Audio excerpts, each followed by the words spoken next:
Anoreksija je duševna motnja z najvišjo stopnjo smrtnosti in torej mora biti resno obravnavana strani stroke. Ne pa, da bom zdaj jaz ljudem rekla, da sem vse svoje neke težave razrešila z meditacijo, čuječnostjo in naj oni poskusijo narediti podobno ali naj pridejo na moja predavanja in bodo sprevideli, kje je pot in rešitev. Ringelšpil. Zavrtite se z Jasmino Cehnar v Večerovem podcastu. Zdravo, dobrodošli v novi epizodi Večerovega podcasta Ringelšpil, kjer gostim zanimive sogovornike iz Maribora in okolice.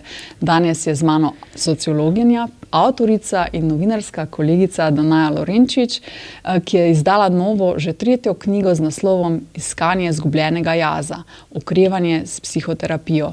V njem bralcem skozi osebno izkušnjo in zgodbe drugih razloži vse, kar moramo vedeti o psihoterapiji, ki je pri nas še vedno tabu.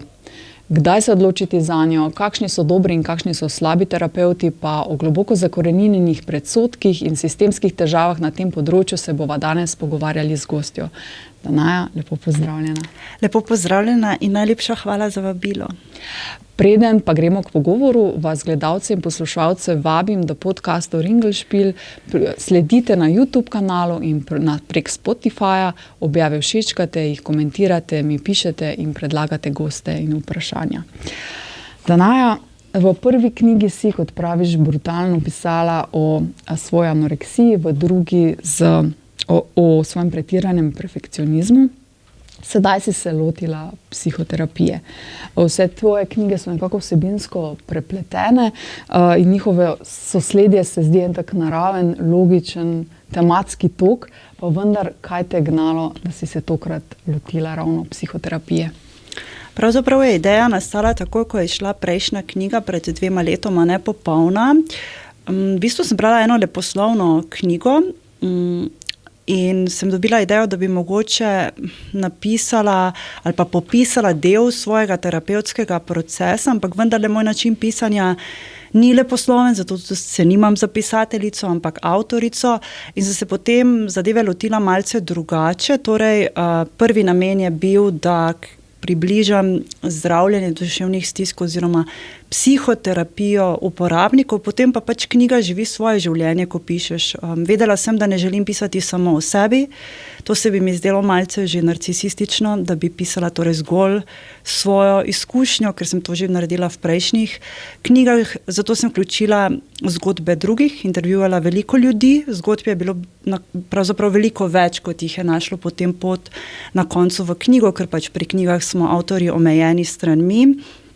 Seveda pa sem, ker nisem strokovnjak za duševne težave, povabila k sodelovanju in sem globoko hvaležna, da so se odzvali različni psihoterapeuti, psihiatri, klinični psihologi in tudi farmacevt dr. Lovro Žiberna, ki mi je pojasnil več o delovanju zdravil. Torej, zelo sem se držala tistega, kar je moj domet, da ne posegam torej na področje, o katerem v resnici kot nekdo z izkušnjo ne ve toliko, da bi lahko v resnici podajal verodostojne informacije.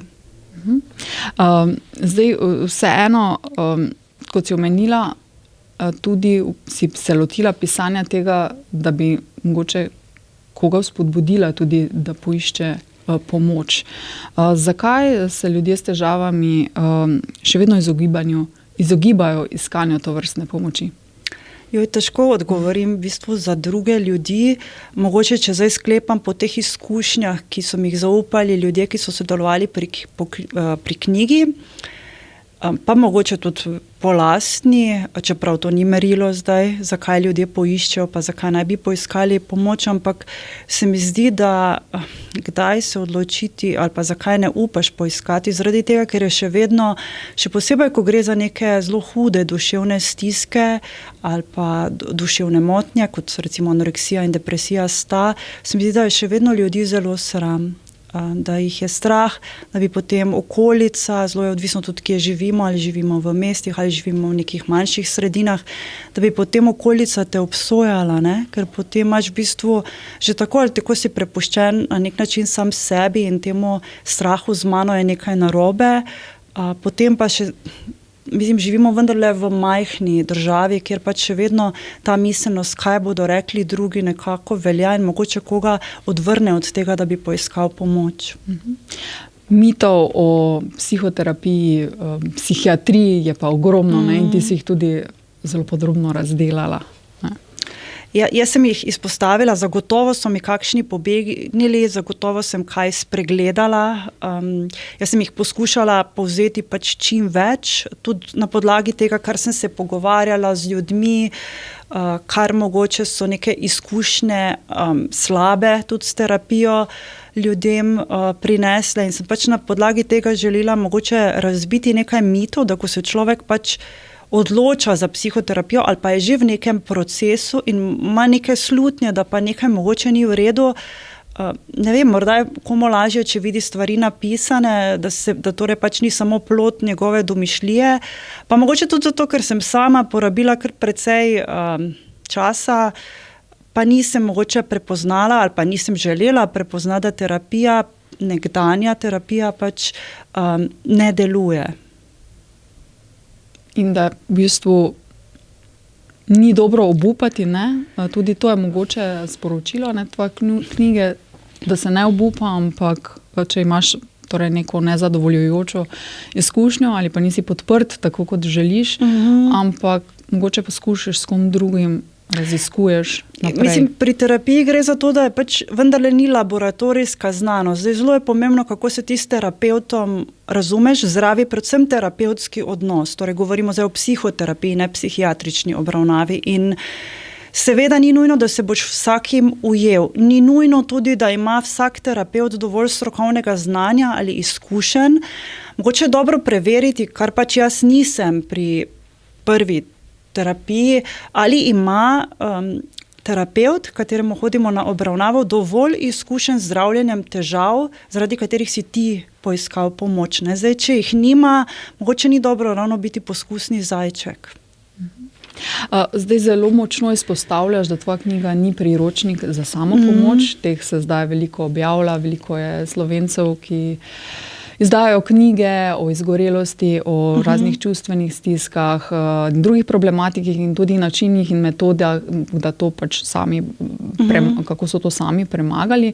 Zakaj ti praviš, da tvoja knjiga to ni? Zakaj ti je v bistvu to tako zelo pomembno povedati in izpostaviti? Zato, ker ne verjamem v neoliberalno, individualistično in zelo kapitalistično obarvano ideologijo, da je torej človek vedno sam kriv za svoje duševne stiske ali težave in da je pravzaprav njegova sreča ali nesreča plod njegovih ali njenih prizadevanj, ker temu ni nujno tako. Jaz sem sicer sociologinja po izobrazbi, ne, torej pač sociologi smo včasih nagnjeni k analizi družbe, pa zelo hitro lahko zdrsnemo v neko posploševanje, ampak zgodbe ljudi so mene vedno zanimale. Ne, in zdaj zelo težko ti rečeš človeku, ki je reven, živi torej pod pragom revščine, ima neko hudo duševno stisko, kar je zelo dostikrat povezano, ker pač duševne težave niso izolirane, so zelo tesno povezane, to tudi strokovnjaki potrjujejo socialno-ekonomskim položajem. In zdaj, če mi človeku rečemo, torej od tebe je odvisno, moraš biti močen, to so sporočila, ki jih takšni ljudje pravzaprav že ves čas najbrž doživljajo v sebi, ne, torej depresiven sem in zato sem torej tudi šibek in ne zmorem, kar sploh ni res, ne, duševne težave niso nekaj tovrstne, kar si je človek ustvaril, izbral sam ali si kriv in zaradi tega jaz poudarjam, ne, jaz pač v knjigah ne ponujam stvari ali pa rešitev, ki jih lahko tržim. Ne. Moje knjige ne govorijo, jaz sem si pomagala sama, za anoreksijo je prišla pomoč od zgoraj. Mislim, anoreksija je duševna motnja z najvišjo stopnjo smrtnosti in torej mora biti resno obravnavana s strani stroke. Ne pa, da bom zdaj jaz ljudem rekla, da sem vse svoje neke težave razrešila z meditacijo, čuječnostjo in naj oni poskusijo narediti podobno ali naj pridejo na moja predavanja in bodo sprevideli, kje je pot in rešitev. Zdaj, jaz nič nimam osebno proti ljudem, ki se odločijo za takšne pisanje tovrstnih knjig, da ne bo pomote. Jaz verjamem, da vsaka knjiga najde svojega bralca, da ljudje vzamejo iz knjig tisto, kar si želijo, in zato tudi verjamem, da nekateri ljudje najdejo veliko dobrih stvari v knjigah za samopomoč, ampak moje knjige pa pač niso to zaradi tega, ker sem pač tudi v pogovorih z strokovnjaki prevečkrat opazila točno to, da prevečkrat ljudje v stiski imajo ravno zaradi takih sporočil še dodatne občutke krivde in sramu in res mislijo, da morajo za vse na svetu najti vedno moč in rešitev v sebi. Včasih ne gre, ko ljudje ne vejo, kako bodo preživeli, ne morejo v bistvu zbrati še dovolj moči, če ne vejo, kako bodo plačali račune in to kljub temu, da pošteno delajo. Zdaj, kaj bi mogoče sporočila ljudem, ki zaradi stigme in občutka sramu se oklepajo priročnikov za samopomoč, namesto da bi poiskali strokovno pomoč? Mogoče so tudi v tistem priročniku našli nek namig, da je dobro poiskati pomoč, upam, ampak kadar je stiska prehuda, jaz ne verjamem, da nam bo knjiga rešila življenja. Zdaj, da se ne razumemo narobe, tudi jaz, ko sem bila v stiski, sem brala določene knjige, moram pač priznati, da so bile to v glavnem leposlovne knjige, ki so mi ublažile neko stisko, da sem se mogoče počutila manj sama, ampak vendarle sem pa nekako vedela, da če jaz hočem biti dobro, potrebujem na drugi strani človeka, ki bo znal ravnati, ki bo znal dati v neke okvirje, zdaj koliko je resna moja težava. Jaz pač nisem vedela, jaz sem mislila, priznam, pred 10 leti, da je pač, ker smo mislim, takratna družba je bila zelo, govorimo zdaj o laični javnosti, nekako bolj na strani tega, da je anoreksija neko afnanje, da gre za neko kaprico razvajenih deklet iz višjega srednjega razreda, medtem ko pravzaprav to ni neka kaprica, to se lahko zgodi ljudem, ki živijo v revnih nekem slabem ekonomskem položaju, ker pravzaprav nima veze s tem, in mogoče bi pač, kadar gre za res hudo stisko, opolnomočila ljudi, da poiščejo pomoč, pa ne govorim zdaj o pomoči, ki jo je treba plačati, ampak zdaj, ko je stiska akutna, lahko imamo linije, kamor se da poklicati, kadar predavam recimo po šolah, če me povabijo, mlade, ki pač pridejo recimo k meni, znaje po predavanjih, skušam spodbuditi, da mogoče se obrnejo na šolsko svetovalno službo.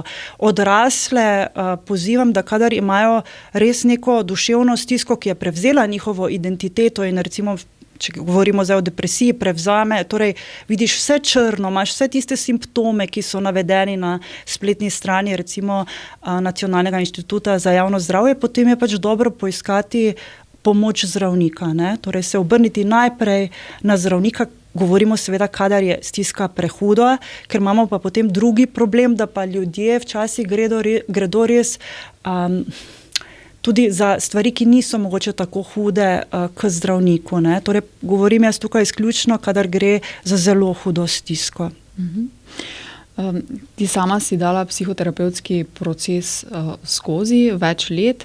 K temu pa te je zanimivo spodbudila profesorica in takratna mentorica Vesna Vogo-Godina. Zdaj, zanimivo je, da je tudi tebi bilo zelo težko narediti ta prvi korak, kljub temu, da si osveščena, da si izobražena. Še toliko bolj, jaz sem pravzaprav v okviru znanstvenega magisterija, pa potem sem pisala še neke znanstvene članke, se ukvarjala z motnjami hranjenja, pravzaprav me je zanimalo, kako v bistvu se razvijajo, kaj so vzroki, in sem se zelo natančno spustila v ugotavljanje, kaj se dogaja po Freudu v oralni in analni fazi. In seveda, bolj ko sem študirala, nekih stvari me je bilo sploh v Freudovih besedilih strah in sem jih izpuščala. In Vesna Vogo-Godina je v bistvu me s tem soočila in to na zelo en tak človeški način. Ona me je v bistvu poklicala in potem so se mi dobili in me je pač rekla, da zelo težko bom pisala magisterij naprej, če ne bom pogledala določenih delov tekstov. In potem sem se jaz, v bistvu je to prebilo nek let. Ne. Pač zelo pomembno je bilo v tistem, kako je človek na drugi strani pristopil k meni, zato ker jaz sem imela zelo, zelo močne obrambne mehanizme in vsakič, ko je kdo namignil, da imam anoreksijo, je bil obrambni mehanizem, kaj pa ti veš, jaz študiram to področje ali ti. In zelo težko je bilo takrat prebiti ta moj, jaz začnem, večtonski zid, s katerim sem pa v bistvu na nek način zakrivala te svoje težave. Z nekaj premori psihoterapije uporabljaš že 10 let. Z njo si začela zaradi anoreksije, potem so se pojavile še druge težave, od anksioznosti in nezdravega perfekcionizma, potem pa do hujše oblike nespečnosti in na koncu depresije. Kaj torej je psihoterapija zate? V prvi vrsti pomoč. Ne? Torej, zato, ker ko imaš neko duševno stisko, zgubiš moč.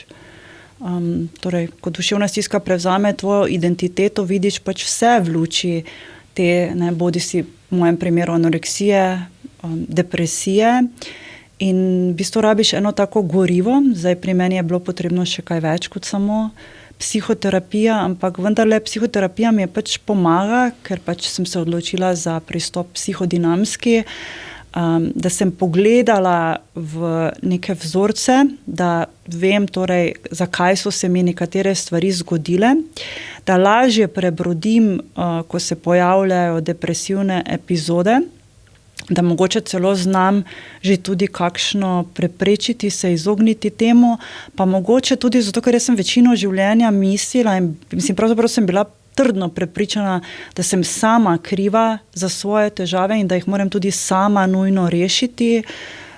Me je osvobodila v tem smislu, da sem razumela, da pri duševnih težavah gre, sploh pri depresiji, gre za splet nekih različnih dejavnikov, ki pa zdaj niso nujno odvisne od posameznika. Tako da v bistvu je bila na nek način pot k svobodi.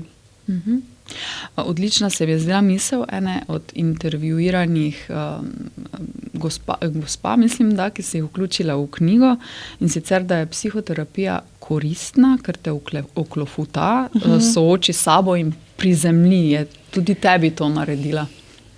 Ja, zagotovo. Mislim, ta, ki res preverjeno deluje in učinkuje, seveda. Zaradi tega, ker pri meni so stvari zelo jasne. Ne? Pač, ko človek ima anoreksijo, je treba preverjati njegovo telesno težo. In zdaj, ko moja teža pade, pri anoreksičnih osebah, mislim, ali pa bom rekla pri sebi, da ne posplošujem za druge ljudi, se potem zelo hitro vklopijo obrambni mehanizmi, ne?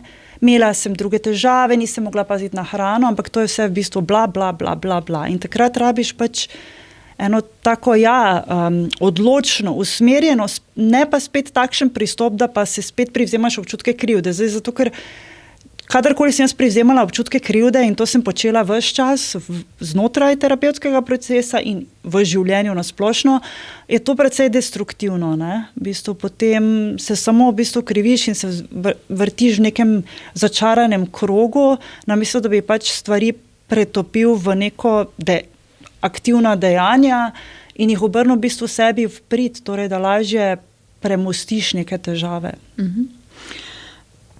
To se mi je zdelo tudi zelo taka zanimiva ugotovitev, da smisel psihoterapije, kot je marsikdo prepričan in s čimer se marsikdo v procesu psihoterapije tudi zadovolji, ni sovražiti starše in jih kriviti za vse. To je taka lahka pot, ne? To je bilo zagotovo moje prepričanje, ne? Zato ker pač sem zelo veliko brala besedila Sigmunda Freuda in seveda je bilo pač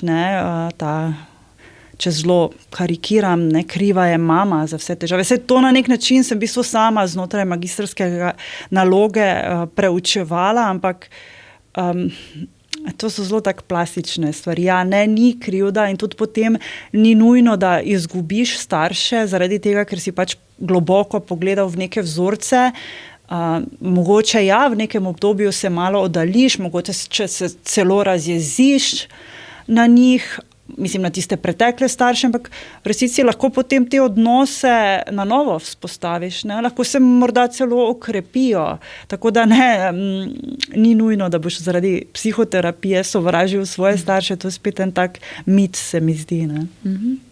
V bistvu je pa to neka nujna točka, ne, z tekom psihoterapije, ampak ne smeš se tu ustaviti. Ne? Ja, pa spet odvisno od tega, zakaj poiščemo pomoč in kakšen pristop. Ne. Zdaj, če gre samo za to, da ne za nek konkreten pristop, ki rešuje konkretno težavo in tudi ne gre za dolgotrajen proces, potem se mogoče tega niti ne bo posameznik znotraj terapevtskega odnosa tako zelo dotikal. Ne.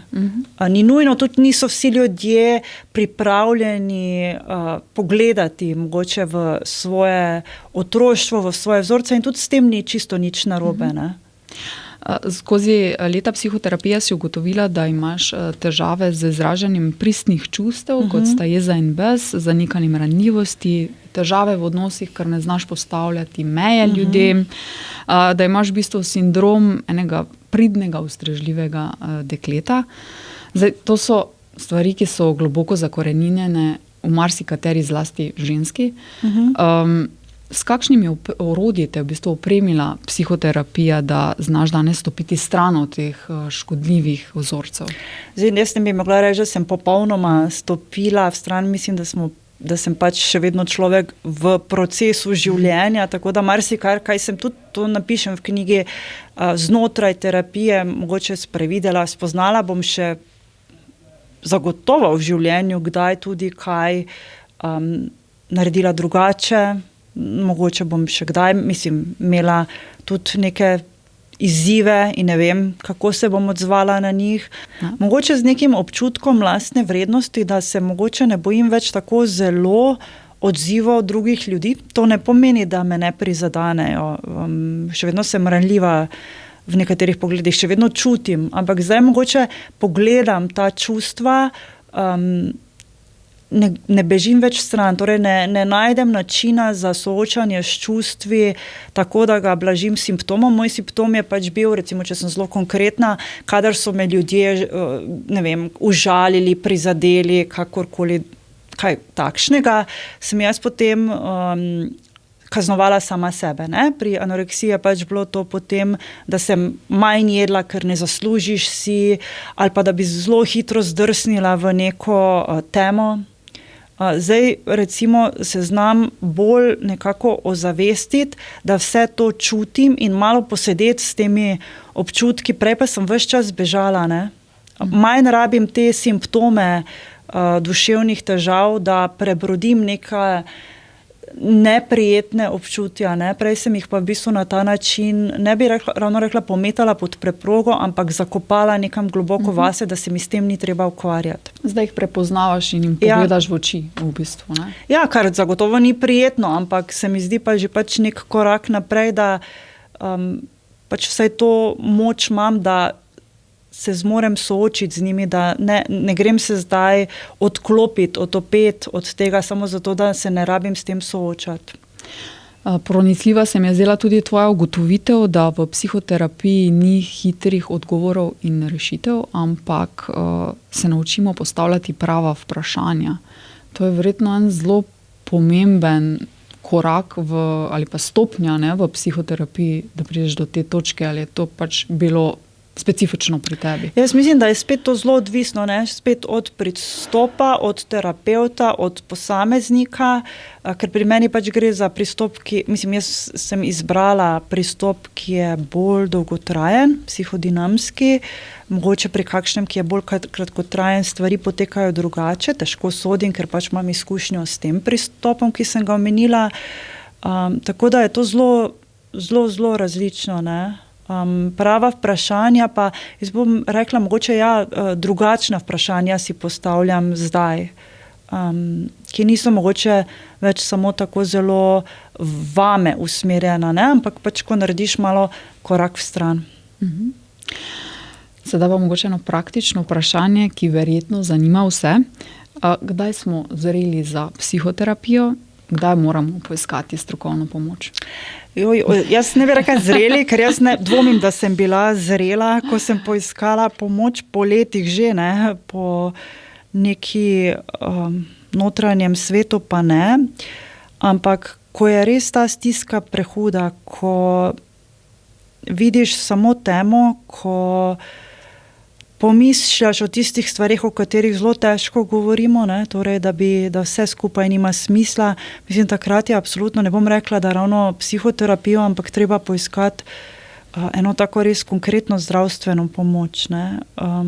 To mislim, da je tisti cilj. Zdaj spet različno pa je, ne? Zdaj eni ljudje imajo pa mogoče tudi stiske v partnerskih odnosih. Tudi zelo veliko ljudi v knjigi mi je pravzaprav povedalo, da so pomoč poiskali ravno zaradi partnerskih odnosov, ne zaradi duševnih težav, čeprav sem jaz mislila, da večina ljudi gre na terapijo zaradi duševnih stisk, tako da zelo različno, ne. Jaz mislim, da ko pač začutiš, da je to tista prava pot, zdaj moram pa še nekaj poudariti, ne. Na psihoterapijo se ne vpišemo, to je pač včasih ljudje se nerodno izrazijo, to ni tečaj aerobike, da bi se na to vpisali. In včasih, ne, pa ni teh primerov ljudi malih malo v državi, se psihoterapija ponudi, ne.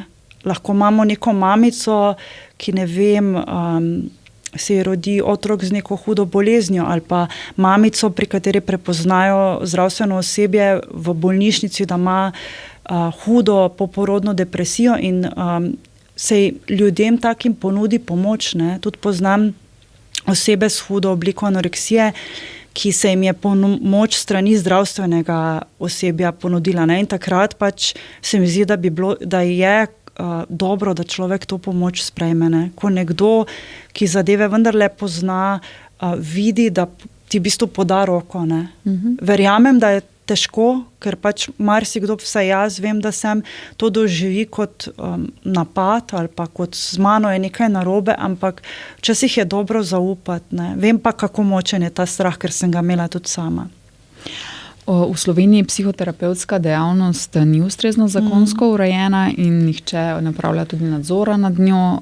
Psihoterapevt je lahko praktično vsak, zato tudi veliko kvazi strokovnjakov. Kako potem najdemo in izberemo osebo, ki nam bo res pomagala? Glejte, zdaj je pač situacija taka, da duševnih stisk je v državi nažalost precej.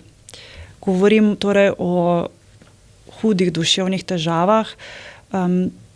Veliko zgodb slišim staršev, ki so obupani, ker imajo doma bodisi otroka, ki je poskušal že večkrat narediti samomor, ali pa deklico, ki ima hudo obliko anoreksije.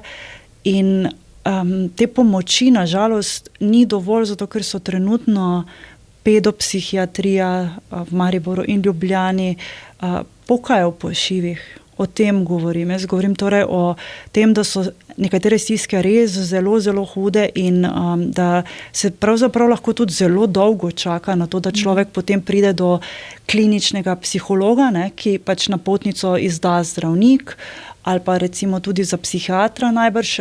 Moram pa povedati to, kar so mi pač pojasnili strokovnjaki, ko pa je stiska akutna, je pa ta pomoč na voljo takoj, ne. Takrat pa v tistih hudih kriznih situacijah ljudje pridejo takoj na vrsto. Zato jaz tudi v knjigi nisem želela pametovati o tem, kako urediti to področje. Nisem strokovnjak, jaz sem pravzaprav si najbolj želela, da bi pač s to knjigo nekako terapijo pa psihiatrično obravnavo, o kateri je še toliko več predsodkov in strahu, da bi pač uporabnike, ljudi, ki bodisi potrebujejo in so že vpeti pomoč, ali pa tisti, ki o tem razmišljajo, nekako opogumila, ne pa jih odvračala o tem. Zato pač si želim, da bi pač bilo čim več pomoči, čim hitreje na voljo. Zdaj o tem, kako pa to narediti, so pa razglabljali številni ljudje, ki imajo bistveno več znanja na tem področju kot jaz. Iskanje na spletu pa vseeno absolutno odsvetuješ, ne? Čeprav to je nekako najlažje orodje. Pa ne bi zdaj jaz rekla čisto odsvetovala, ne bi mogoče zdaj ljudem, ker zdaj, če ima nekdo neko tako težavo, recimo, da se je izgubil malo, da ima mogoče neko krizo, ki ni povezana z duševno stisko, ampak mogoče z nekimi partnerskimi odnosi, bi jaz rekla, da mogoče potem človek najde tudi kakšno pomoč na spletu, ne? Ampak še enkrat, ko pa gre za duševne težave, je pa to pač dobro, ker to je tudi zelo pomembno, da je na drugi strani človek, ki bo izključil neke druge stvari, ki pa so vezane čisto na biologijo, na organizem človeka, ne? In je pač dobro, da ima tudi neko znanje z področja medicine. Samo zato sem v bistvu to omenila, ne? Pa tudi zato, ker mi je nek sogovornik rekel, da je pač imel ravno zaradi tega slabo izkušnjo, ker je pomoč iskal na spletu, ni mogoče preveril kompetenc, referenc osebe, kateri je hodil na terapijo. Zato sem v bistvu to nekako opozorila, ne. Je pa res, da seveda tisti terapevti, psihiatri, ki delajo v zdravstvu, imajo ogromno dela, ne, in teh ljudi pravzaprav mi ne bomo našli na spletu, ne bodo imeli spletnih strani, zato ker imajo res polne roke dela imajo, ne, v bistvu so čakalne dobe, zato da ljudje sploh pridejo na vrsto za obravnavo. Bom vprašala tako, če bi danes z vsem znanjem, ki ga imaš, morala znova iskati psihoterapeutka, kako bi se tega lotila? Ja, mislim, zagotovo po priporočilih, ne, po priporočilih ljudi, ki se s tem področjem ukvarjajo, tudi tako sem iskala, ne, v bistvu nekaj kliničnih psihologov poznam, pa zdravnikov, pa psihologov, čisto tak po neki pač osebni plati. Potem bi verjetno tudi koga vprašala, ki ima dobro izkušnjo s terapijo in je imel podobne težave, zagotovo bi tudi najprej vprašala in tudi sem terapeuta, ki bi me vzel v obravnavo, ali je že zdravil koga s podobnimi težavami, ker če ne, zna se zgoditi zelo hitro, da bova tipala v temi, ne. Poskusni zajček, ne, kot si že rekla. Poskusni zajček, pa predvsem mogoče, to napišem v knjigi, ampak tudi sama sem ravnala tako, jaz sem v bistvu najprej povedala svoji zdravnici, ne, ker leta 2012 je bilo to, nisem ravno vedela, na koga naj se obrnem, kdo sploh zdravi, kaj to sploh je, ne. Jaz nisem zdaj točno vedela, ali so to telesne bolezni, ali so to duševne, nismo še o anoreksiji govorili in zato je pač bil moj prvi korak, je bila zdravnica, ki potem je tudi me napotila klinični psihologinji, ki se je s tem področjem ukvarjala. Kako pomembno pa je pri odločanju za psihoterapeuta, kateri psihoterapevtski pristop uporablja, ker teh je ogromno, ne, in se lahko hitro izgubimo? Jaz verjamem, tako kot poudarjajo tudi strokovnjaki, da v prvi vrsti ni tako zelo pomemben pristop, pomemben je terapevtski odnos, kako se s človekom ujamemo, ker če ne bo zdravljenje bistveno težje potekalo. Pristopi so zelo različni, nekateri so delujoči znotraj javnega zdravstva, nekateri so v zasebnem sektorju, ljudje smo zelo različni, jaz pač za duševno motnjo seveda bi danes, in tudi tako sem, poiskala pač pomoč v javnem, ne, zdravstvu, zaradi tega, ker pač tudi to je še faktor, da jaz sem se pač znašla na neki točki življenja, ko si samoplačniške psihoterapije enostavno nisem mogla privoščiti. Stiska je bila pa pač tako huda, da so pač vsi ljudje, na katere sem se obrnila, torej strokovnjake, rekli, da je pač potrebno ustrezno zdravljenje, ne? In to pač je bila kombinacija psihoterapije z dodatkom psihiatrične obravnave.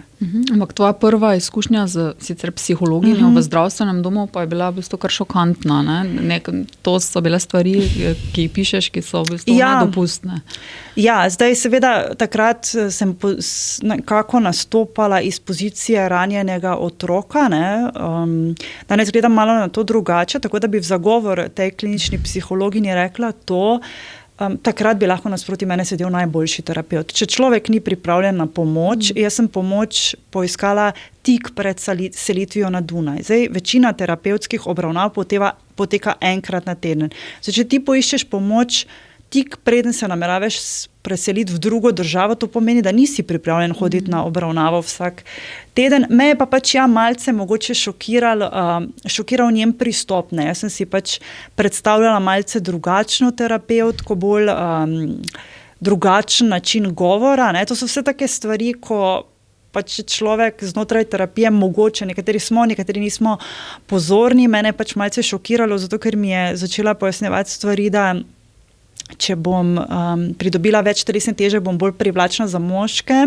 Pa danes spet moj odziv pove več v bistvu o meni, ne o njej, ne o njenem pristopu, zaradi tega, ker jaz sem hitro vklopila obrambne mehanizme in sem potem tam naštevala neke zvezdnike in rekla, kako pa potem pojasnjujete okus Brada Pitta, Georgea Clooneyja in podobnih moških, ki imajo vsi zelo vitke ženske. Ne? Danes se temu seveda smejim in vidim, ne.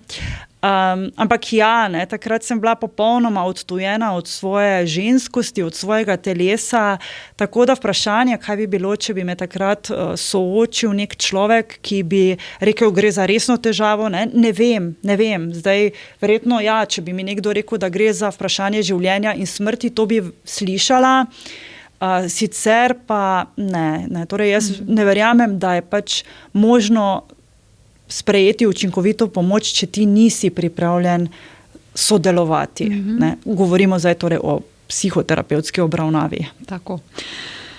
Kako pa torej veš, ali si se prepustil strokovno dobro podkovani osebi ali šarlatanu? Ja, zdaj spet odvisno. Kaj si signal, da moraš takoj menjati terapeuta?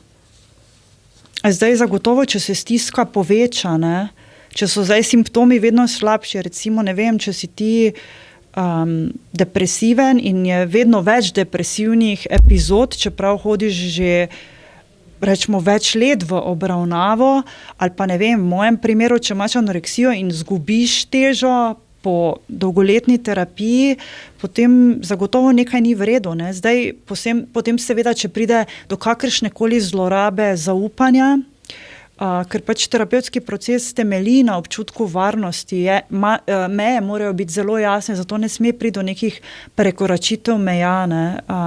Take stvari, takrat vemo, da nekaj ni v redu. Če imamo tudi občutek, da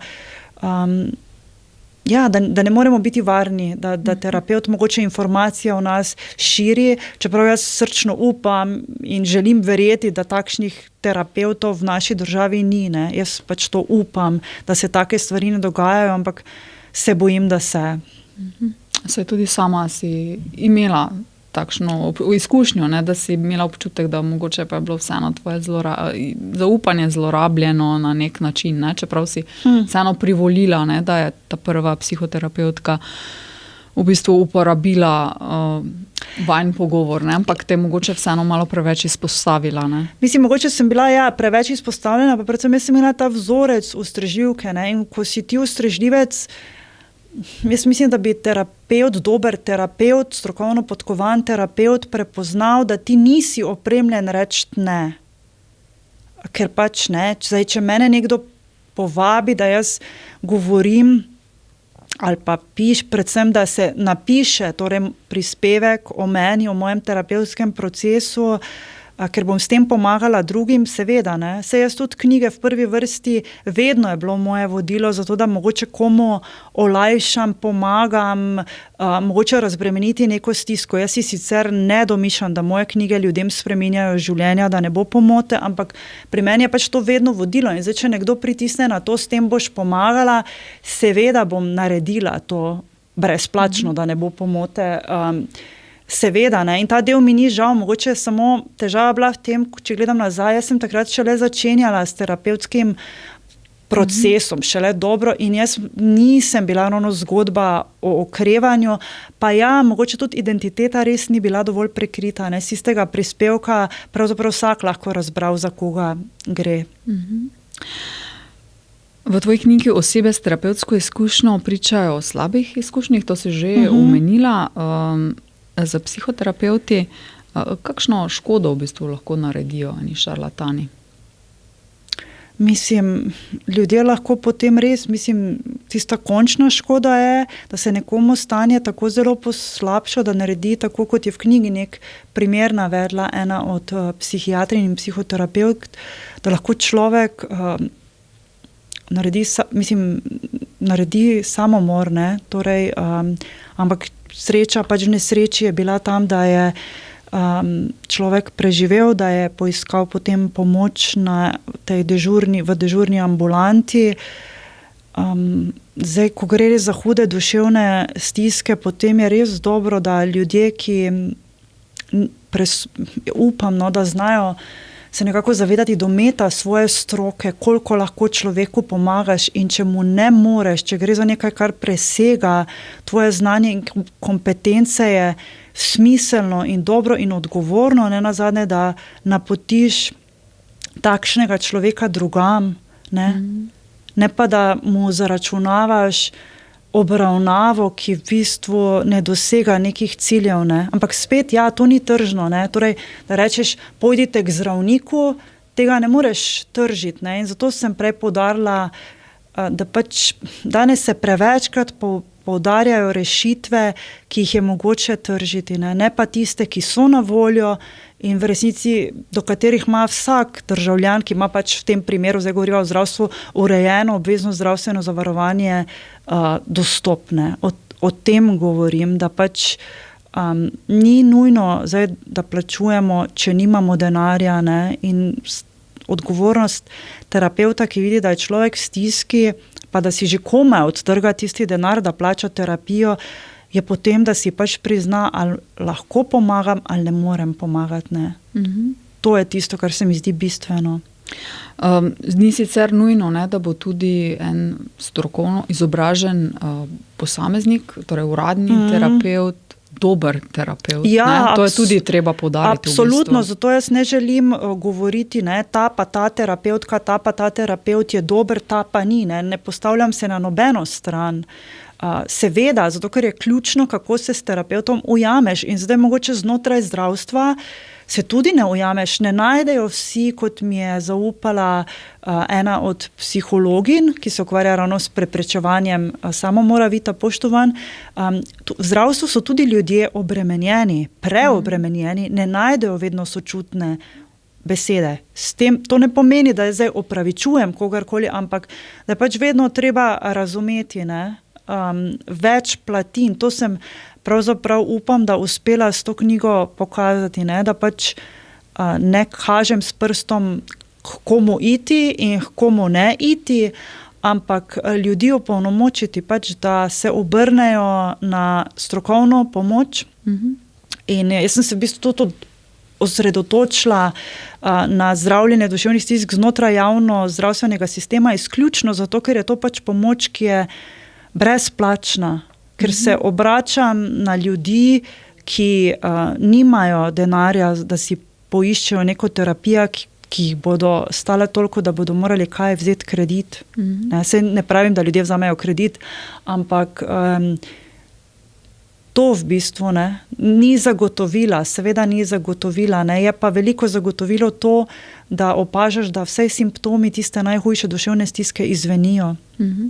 Pa konec koncev si v javnem zdravstvu imela dobro izkušnjo, ne? Tam si se končno počutila podprta, ne? Slišana. Čeprav sem imela zelo veliko predsodkov, še posebej pred ljudmi, kot so psihiatri in psihiatrinje, seveda, ker me je bilo strah. Jaz sem mislila, da je to ultimativni dokaz moje norosti, ne? Da zdaj pa se bo začel zame kaj onkraj kukavičjega gnezda. Jaz sem prav videla te prizore, da zdaj sem pa tu, če potrebujem takšno pomoč, ampak tudi v knjigi psihiatri, ki so sodelovali, so mi vedno znova pokazali, da imamo v Sloveniji mi dobre strokovnjake, ki jim je res mar, ki niso na poti svojega poklica pozabili, zakaj so se odločili, da specializirajo torej se za področje psihiatrije, potem, ko so že opravili dolgoletni študij iz medicine.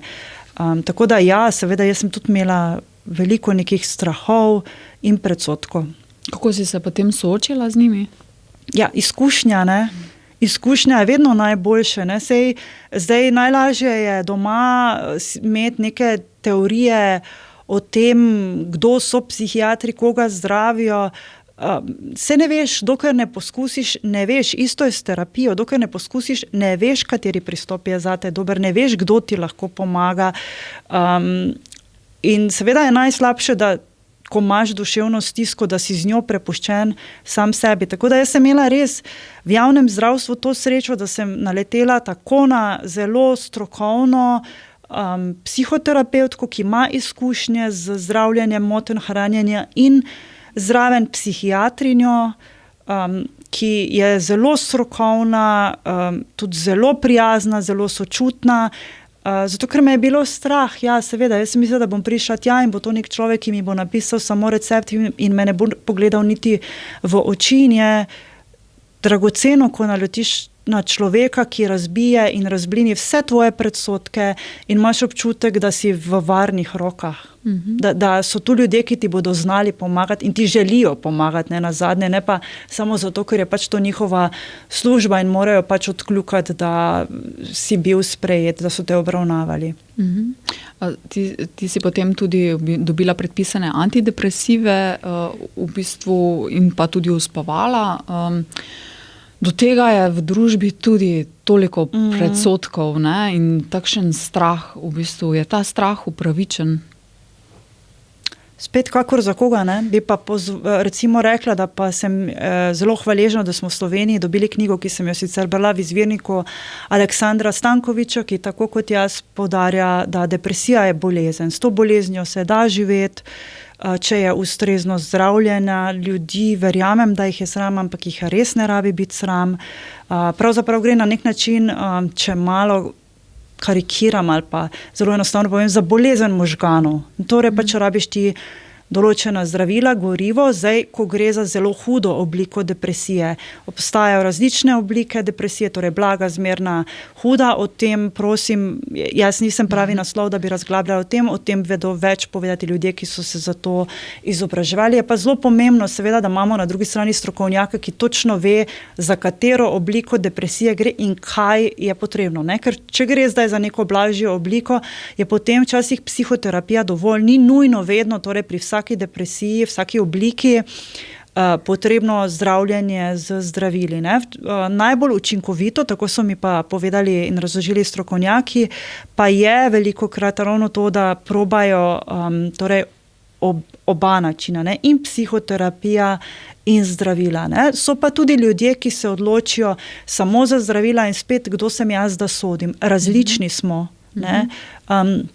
In na koncu predsodki več pravzaprav povejo o drugih ljudeh, ne, kot o tebi. Zato jaz tudi, ko govorim o nekdanji terapevtki, o klinični psihologinji, s katero nisem bila mogoče v neki zadovoljna, če lahko tako rečem, spet moji predsodki povejo več o meni, ko govorijo o teh ljudeh. Ne. Tako da,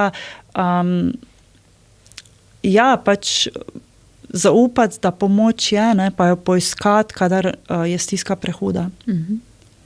Z vami je svojo izkušnjo delila tudi Maja Kevc, znana pevka, kar se mi zdi izjemno pogumno od nje, glede na to, da je ona taki simbol lepote, zdravja, samozavesti, čeprav po drugi strani, ne, biti v psihoterapevtskem procesu ne bi smelo biti stigmatizirano.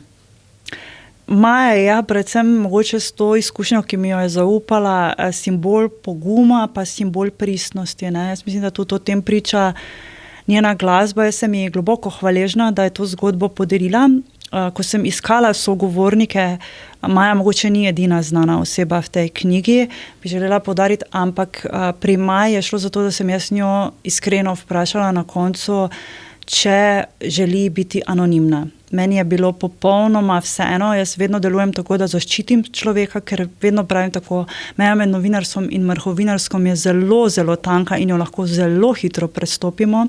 In tega nisem želela, zato sem bila res hvaležna, zato ker njeno sporočilo je bilo, mislim, da je še vedno, čeprav težko rečem za druge, ampak kar se tiče knjige, da pač je želela biti imenovana z imenom in priimkom, zato da mogoče kdo, ki bo to prebral, bo videl, če se je zgodilo njej, pa mogoče potem tudi ni nič tak hudega, če se je zgodilo meni. Ne. Torej, zelo pomembno je, torej, zakaj mi nekaj naredimo. Ne kaj naredimo, ampak zakaj. Ali zato, da pomagamo sočloveku, ali pa zato, da dobimo nek socialni aplavz. In tukaj je bilo pač res tudi z njene strani sporočilo jasno, da pač opolnomočiti ljudi, da poiščejo pomoč, pa da jih ne bi bilo sram, če jo potrebujejo. Sama si že prej omenila, da v knjigi nisi želela razpredati o tem, kako naj se uredi sistem skrbi za duševno zdravje pri nas. Ampak vseeno, z vidika pacientke, ne, ti zdaj imaš vpogled v stanje, pregled nad stanjem. Kaj bi si želela, da se uredi, da se spremeni? Da bi bilo pač mogoče več, možnosti, pač, da bi bilo več kliničnih psihologov, ne, torej več ljudi, psihoterapevtov, ki bi lahko delali znotraj zdravstvenega sistema, ampak bi imeli seveda tudi ustrezno strokovno znanje in strokovne izkušnje. Tako da pač, da bi bila ta pomoč bolj dostopna, ne, da bi bila tudi absolutno pomoč humana, da ne bi slišali tudi nekih grozljivih pričevanj, ki smo jih pač poslušali strani pacientov oziroma klientov, ne, jaz pač sebi lahko rečem pacientka, pa se ne čutim zaradi tega užaljeno. Torej, da ne bi pač ljudje doživljali tudi znotraj neke obravnave stvari, ki se ne bi smele dogajati, ne. Tako da res pa zelo, zelo težko sodim in zato sem tudi rekla, da ne želim prilivati ognja na to razpravo. Jaz sem samo želela pač poudariti, da pomoč je smiselno poiskati, da je na voljo, da tudi v javnozdravstvenem sistemu delajo ljudje, ki so ne samo strokovni, ampak so tudi sočutni. Ne morem posploševati, da so to vsi, ker nimam z vsemi kontakt, ne poznam vseh, isto tudi v zasebnem sektorju. Ne morem govoriti, da so vsi terapevti v zasebnem sektorju slabi, če pa v resnici ne poznam vseh. Tudi sama trenutno obiskujem terapijo v zasebnem sektorju, zato je zelo navarno, ne, posploševati in zato tudi mogoče knjiga, sama nekako ne čutim vedno samo kot priročnik, ne, ker je to posploševanje včasih lahko naredi tudi veliko slabega, ne. Kaj pa glede tega vprašanja, po eni strani torej imamo ogromen kadrovski primanjkljaj, najbolj se pa krešejo mnenja, koliko zdaj odpreti ta vrata ne tako tem strogo izobraženim ljudem, tej doktrini, ki je zdaj. Meniš, da bi vseeno podprli, ustrezno licencirali ljudi ali ne, ali da boljše torej, upoštevati medicinske podlage? Ne vem kako, zato ker recimo čisto konkretno, ko imaš ti začetni del psihodinamskega procesa, v katerega sem vključena sama, temelji na tem, da gre za anamnezo najprej. In anamneza je torej tak en intervju.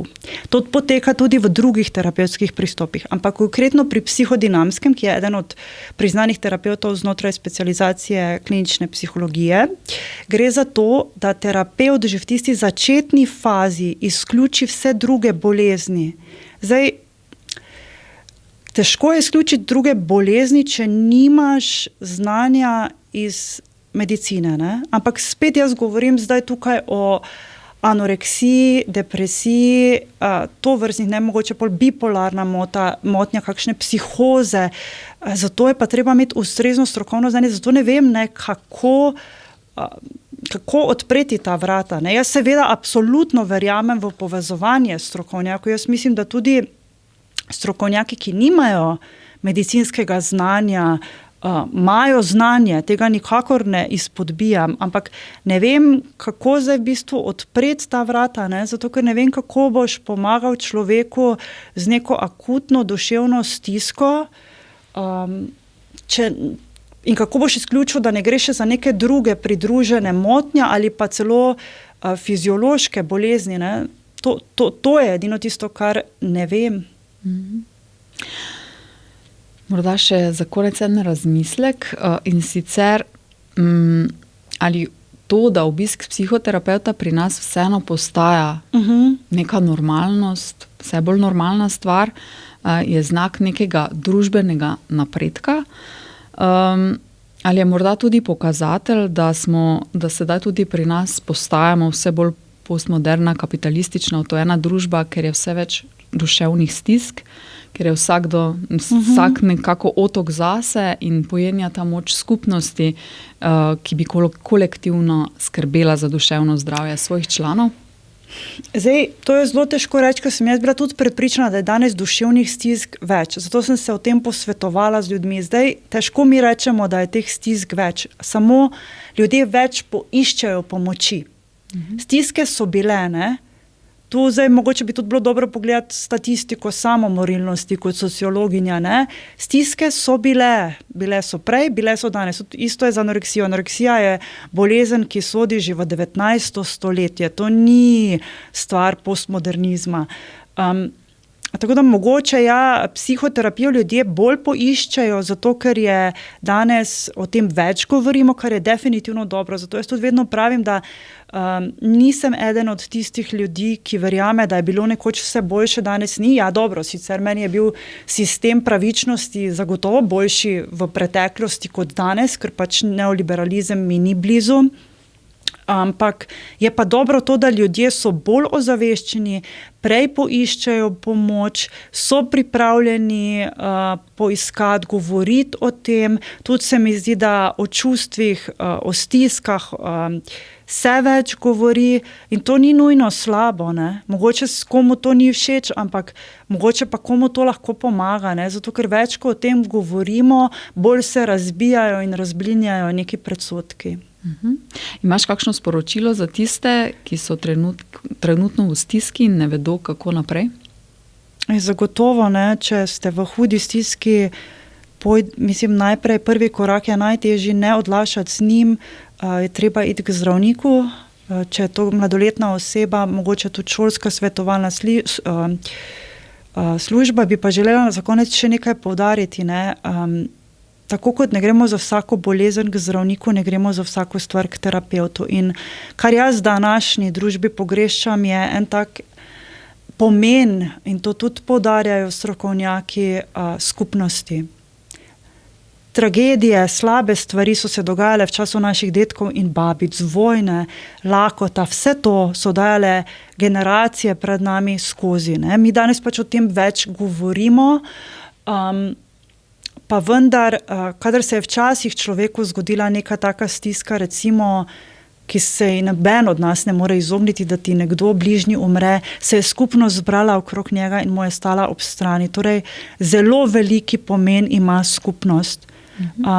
Zelo pomembno je, da o tem človek govori, bodi si v domačem okolju, bodi si s prijateljem, vse to, ne, in jaz mogoče tudi pozivam ljudi, da so bolj prijazni, bolj sočutni, da ko vidimo nekoga v stiski, jaz če se spomnim sebe v gimnaziji,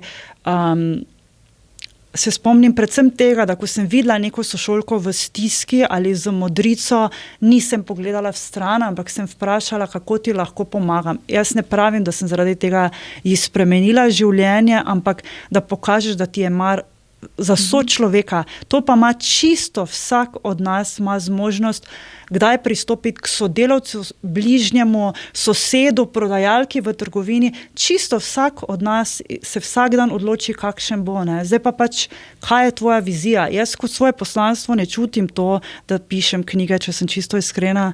Meni je ključno v življenju to, da sem dober človek. In za mene je dober človek nekdo, ki pač je občutljiv za stiske drugih in ponudi človeku pomoč, kadar je to potrebno, ne. Tako da jaz kadarkoli me kdo mi pišejo, kdaj starši me pokličejo, jaz se takoj odzovem, nikoli ne ponujam, da vam bom jaz pomagala, torej, ampak vedno pa odgovorim, kam naj se obrnejo, sem se kdaj že tudi s kom dobila, da je bilo potem lažje mogoče iti tej družini k zdravniku.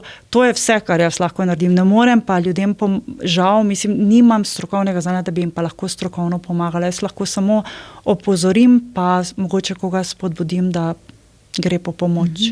Ker v bistvu bi še to dodala v knjigi Človeška ljubezen, kjer si je Manca Košir dopisovala z priznanimi slovenskimi psihoterapevti, bilo zelo jasno sporočilo, da torej psihoterapija je v bistvu že v besedi, gre za to, da greš po moč. Ne pa, da si v bistvu šibek človek, ne. Tako da to je nekako, si želim, da je moja knjiga samo spodbuda, pa mogoče tisti en kamenček, da bi bilo ljudi malo manj sram, pa da ne bi ostajali prepuščeni sami sebi, ko so stiske prehude. In da je v bistvu iskanje pomoči moč, ne pa šibkost. Ja, zato ker v bistvu sploh, kadar gre za vprašanja življenja in smrti, ne, da pač te tiste črne misli popolnoma ne preplavijo. Danaja, kaj bo tvoj naslednji pisateljski projekt? Ja, v bistvu je že, ne, ampak moram reči, da malce, če se pošalim, sem rekla, da ta knjiga, v bistvu, če bi zdaj pisala samo o sebi, Iskanje izgubljenega jaza, bi bila v bistvu trilogija mojih psihopatologij. Jaz pač nimam težav, da se delam norca sama iz sebe, ampak ta knjiga, ki jo zdaj pišem, pa v bistvu je drugačna. Ne bom zdaj izdala, ampak definitivno je v njej bistveno več smeha, čustev, pa te neke samoironije, ne, ki pač meni v življenju zelo koristni, če se ne jemljem preveč resno. Ne. Čeprav zdaj, seveda danes smo mi govorili o zelo resnih temah, ampak sicer v življenju pa se le trudim, da naredim korak stran in se ne jemljem tako zelo strogo resno, zato tudi si ne domišljam, da sem nekdo, ki dela ne vem kako velike, pomembne stvari in se ne postavljam v vlogo nekega odrešenika, ki ima vse odgovore na vsa vprašanja. Daleč od tega. Torej, 4. knjiga Nova Danaja, ki je tudi rezultat uspešne psihoterapije.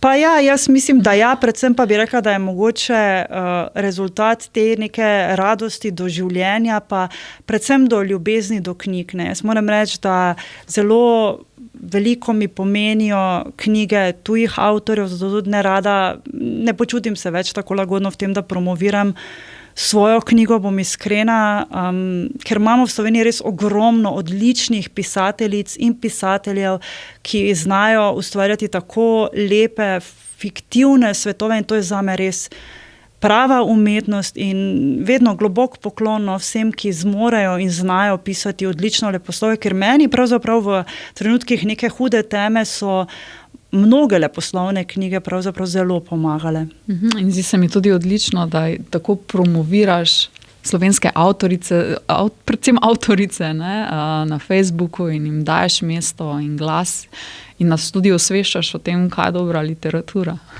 Mislim, to se mi zdi ključno. No, to v bistvu takrat se vedno nasmehnem zaradi tega, ker jaz obožujem branje in jaz moram reči, meni se zdi vedno boljše, da je toliko ženskih glasov. Ne. Ko sem jaz odraščala, nisem imela možnosti se opreti na toliko ženskih literarnih glasov kot zdaj.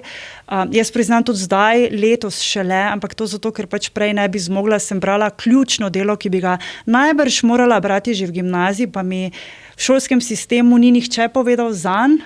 In to je Stekleni zvon od Silvije Plath, ki je v resnici zame danes absolutno kultna knjiga, ki bi meni v nekih trenutkih odvzela marsikatero breme. Ne. In ja, še enkrat, o knjigah drugih bi se jaz lahko pogovarjala ure in ure in ure, ker mi ne bi zmanjkalo tem, ker me zanima vsebina in res, mislim, sem pa vesela, da živim v času in prostoru, kjer imamo res imenitne slovenske mlade in jaz rečem mlade po duši in srcu pisateljice, ki so zelo modre, pametne in res odpirajo vpoglede v toliko številnih ženskih svetov, da je to dragoceno.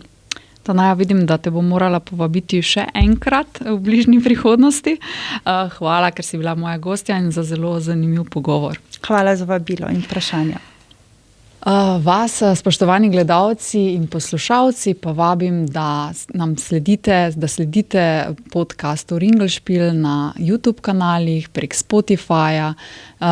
Mi pošljete morda kakšno pobudo, predlagate gosta, všečkate naše strani, se vidimo, beremo in poslušamo na www.večer.com.